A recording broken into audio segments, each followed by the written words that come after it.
We move on to the topic now of sustainability in the energy sector. This is going to be quite interesting. The question we're going to be asking is, how can we drive decarbonisation? Joining me is Bernard Dagher. Good to have you along. Thank you very much. Thank you very much for having me. Now, your official title is President and CEO of Grid Solutions, GE Renewable Energy, across just a few markets, Middle East, Turkey and Africa. So I'm guessing pre-pandemic days you were doing a bit of travelling, which probably doesn't happen too much anymore. So we've been having the luxury of working from home for the last year, which I enjoyed for at least some time, but now I'm really looking forward to start traveling again. I think a lot of people are looking forward to traveling again. So thank you very much for joining us and having your time this afternoon. The UAE has committed to climate change action by cutting emissions by a quarter. And that's no small amount by 2030. How does that vision fit in with the visions of GE? Well, I mean, this topic has been out there for some time now, and probably the starting point that we all recall is in 1992, the Rio meeting, the Earth Summit, which was the start, I think, of all the global talks. However, back then it was limited maybe to the burden sharing among rich nations. Later on, many meetings happened, but most recently was the Paris meeting, where really the biggest change was really to include all countries, with real agenda, big commitments, with aspirational goals of limiting the impact to 2 degrees only. That's a very ambitious target, and subsequently an aspirational goal of limiting that temperature rise to 1.5 degrees. With an agenda of really having operational rigor every 5 years, all the countries committed to certain changes, and every 5 years, I think this year there will be the first review after that meeting to check on the progress. UAE has been leading in that regard, and it was one of the 40 nations that were included in the President Biden's Leaders Summit around climate change. And UAE not only has committed to cutting the emissions by a quarter in 2030, but they've already put an energy strategy for the 2050, which really transfers or aims to change the energy mix to at least 50% renewable energy, and at the same time cutting the demand, because again, in MENAT we expect the population to grow by 50% in the region, demand to triple through the electrification. So the UAE is looking at the full equation, balancing the supply sources and the efficiency of the demand. Now this fits really nicely with the GE vision and own values and the product offering and the technology. Because as a company, we also have embraced we pledged a carbon neutrality from our own operations by 2030. So we're already achieving the targets that we have for 2020. We've exceeded those targets and we are well on place. And then when you talk about the product portfolios that we offer, it's all in that energy transition space, whether from optimizing the efficiency of the current assets. And if I want to look at it, we try to solve on 4 axes. It's about really the sustainability, affordability, accessibility, and resilience. So that's what we look at in GE. And we have a product portfolio, whether from onshore, offshore wind, hydro, nuclear, grid, to really partner with nations like UAE and help them with that journey to move into the targets, the ambitious target that they've put for themselves. You make a great point for someone who's outside the industry. You hear about people wanting to reduce those emissions, but then you also have to factor into the growth in population where emissions are going to increase. So you're having to work doubly hard to reduce those. And on that rationale, what do you think is the rationale behind, I guess, the current drive for decarbonisation? You mentioned in 1992 there were agreements. But when it comes to in 2021, what is the rationale behind doing it? Is there a strategic imperative? And what do you think are the ways to support decarbonisation and energy transition, considering that oil and gas will continue to be the sources of energy to some degree in the short term?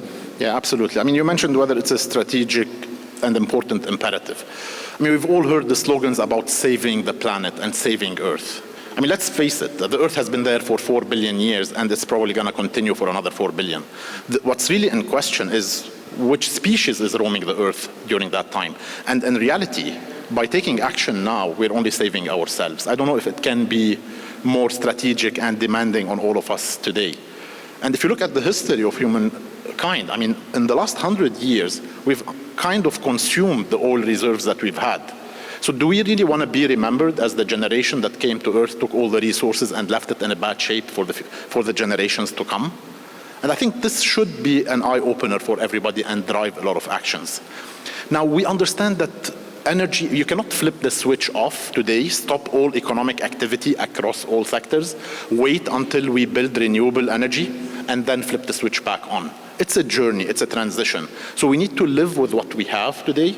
We have a lot of infrastructure that is put in place. How can we reduce the impact of that current infrastructure? How can we add to it more sustainable resources in terms of renewable energy? And how can we expand? So this is where we can look at the current transition. So today, as I said, any new built power plant, if possible, should be from a renewable source. And we already see that, according to Bloomberg, in the next 30 years, 80% of the new power plants will in fact be leveraging renewable energy sources. However, the base load will continue to be on gas, and these gas and coal. So how can we really reduce the emissions of the current gas? By doing upgrades, by moving simple cycle power plants to combined cycle, you get 50% more efficiency. Right? By putting advanced parts in the hot gas path and gas turbines, you can also improve the efficiency. So we need to work with the assets that still have useful life in them while we build up our network and adding more renewable sources. And that's the journey until the 2050 target of carbon neutrality globally. On those renewable energy sources, one I wanted to ask you on is hydrogen. What do you think is your view on leveraging hydrogen as a clean energy source? Do you see it being, do you see renewables as being part of the mix? I mean, you mentioned before that whilst we want to go into renewables, there's still going to have to be a base load there of coal and of gas. But is 100% renewable really possible? Well, it's going to be an energy mix. And look, you've mentioned hydrogen. But I would expand it a little bit about the energy storage. Today, when you turn on the lights, electricity has to be always balanced. Demand and supply has to be balanced. Somewhere the same power that you're consuming has to be produced instantly. Right? With renewable sources, that's very unpredictable. You don't know if a cloud's going to pass over a solar field. You don't know if the wind's going to blow to the right intensity at that time. So you really need a mechanism of storing energy that will actually reduce that fluctuation. Until we have giant batteries, and obviously the technology is going there, we have seen a lot of efforts of storing energy, whether in pumped water, molten salt, compressed air in tanks, right? So we have many technologies to store that energy, that surplus that comes from renewable energy, and then use it on demand when you need it. So hydrogen is an effective way of doing just that, right? So you're taking the excess of renewable energy, and hydrogen has many colors. Probably the color just is a notion. You've heard about green hydrogen, blue hydrogen, pink, yellow, and it depends on how do you produce that hydrogen, whether purely from renewable energy, from solar only, nuclear, or from actually still CO2 generating processes. Nonetheless, hydrogen, if used, the green hydrogen, coming from surplus renewable energy, can be stored, can be transported, and can be, in fact, the biggest usage is on the industries that have not been electrified yet. We've heard earlier that electrification journey from the panel before, that electrification is a key enabler of that sustainability. So we really need more industries to be electrified. However, for those that are not electrified, the usage of fuels and the means of storage as a battery source really is important. From a GE perspective, we can run gas turbines on the hydrogen fuel, which will, if you run 100% on hydrogen, you decrease your emissions by 99%. So you're using the same gas turbines that can be used for base load that will help you and with zero impact on the environment. So that's the power of having that fuel. And especially if it's a green hydrogen, then it's really coming from renewable sources. And therefore, even in the production of that hydrogen, you do not have an impact on the environment. And we have an example here in the UAE, like ADNOC is already producing. Now, they're producing blue hydrogen as a byproduct of their facilities. But nonetheless, with the blue hydrogen, you're still capturing the CO2 and not releasing it to the environment. And that's a very good initiative in the UAE here. Yeah, and it's great. And one of the things about the UAE, that you mentioned is that they do have these clean energy goals. But in your role, I mean, you're the president and CEO of the GE Renewable Energy. What do you think are the other enablers? A lot of our panelists have spoken about in the healthcare sector the importance of enablers. What are the other enablers that are used to promote decarbonisation, you think, that are going to help achieve the UAE's clean energy goals? Yeah, absolutely. I mean, the way I think about it, it's really in three main pillars, if not four. Initially is avoid producing more CO2, right? So avoid. In case you cannot avoid, reduce, right? And if you cannot reduce, capture. I mentioned earlier the blue hydrogen, that when you capture the CO2 emissions, and we have a lot of, today we have more than 20 global scale carbon capture projects, another 40 are in place. So we really can capture that CO2 that we cannot avoid or reduce, right? So that's a very important part. But more important is also the hybrid industries, because today, as I said, we're going to all live with a certain mix of energy. And unless we have the controls to balance between the various sources of energy and keep them matching the demand, making sure they're accessible to the people, that equation or adoption of renewables is going to always be the challenge. The other aspect is, again, I think the previous panel talked about the economic sustainability. And today what we see is that renewable energy is at grid parity. It became economically sustainable to only, without any subsidies from the government, because governments can do so much for a limited period. However, today we've already achieved the grid parity on renewable energy. But moving on to better enablers, again, when we talk about, and I'm going to take a different look here, when we talk about plans of 2050, most likely none of us here in this room will be actively in the workplace at that time to see those results. What really matters is the next generation. We really need to, and I mentioned the three pillars, avoid and reduce and capture, but first of all is really commit and embrace. And you do this by making sure that the next generation, like my kids at school, are growing up with that mindset, coming with that urge of making a change, really including environmental and climate challenges in their curriculum in school, making sure, look at COVID, what it did. If we can do to the environment change, the climate change, we give the same intensity that we did in 1 year for COVID. Today, everybody talks about COVID. Everybody understands what they need to do.